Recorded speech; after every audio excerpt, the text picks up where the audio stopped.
I hope that this is not for LeBron James purposes and selling tickets to make you think he's going to be here. You know how the Cavs did that? They made you buy tickets before you knew if LeBron was going to be here the next year. So you had to commit.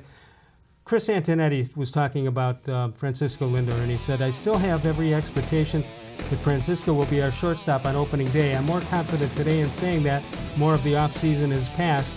It's still our expectation." Now, he didn't say anything about Game 2. He did say opening day. Yeah.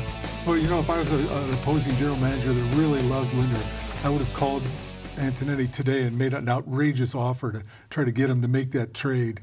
And one day after he said, right. As far as, please disregard everything I said yesterday. We just traded him for 8 players or something. How about my way to help the Indians sell tickets? Ready for this? Okay. Opening day is going to sell out even though it's in March. Right.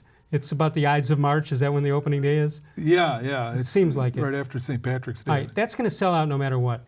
But Game 2 is going to have 8,000 people. Mm-hmm. Why don't you forego the opening day festivities and make them Game 2, balloons and flags and parades and all that stuff? You might be able to put an extra 10,000, 15,000 people. You call that opening day 2. Oh, you mean not even have an opening day? No, because it's going to sell out. Why pick up the expense?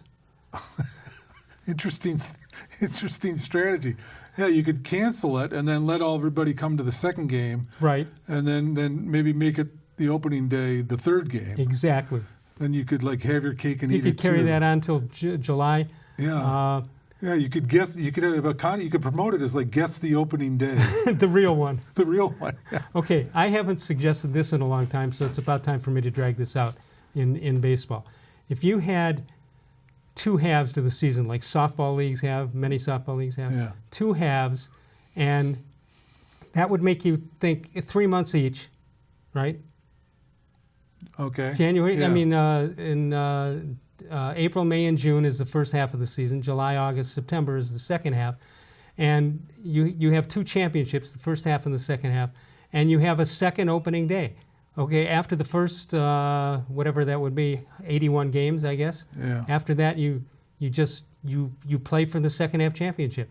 Teams that are lousy will get a second chance, and fans will always buy into that. Well, I think teams that are lousy in the first half are probably going to be lousy in the second half.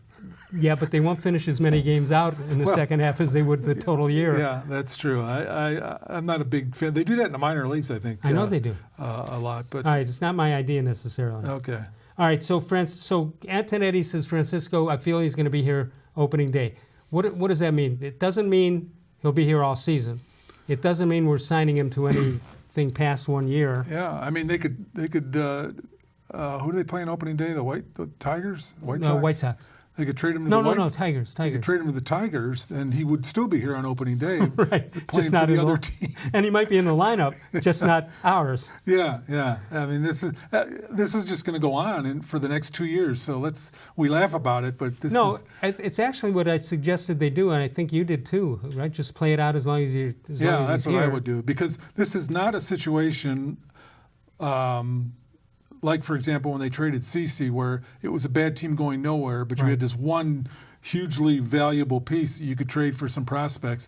This is a team that's fully and rightfully thinks they have a chance to be in the postseason next year.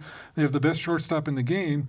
So why would you not want him to be on your team for these next 2 years when you're going to be a contender? And by the way, the fans would forgive you if you got to the World Series again.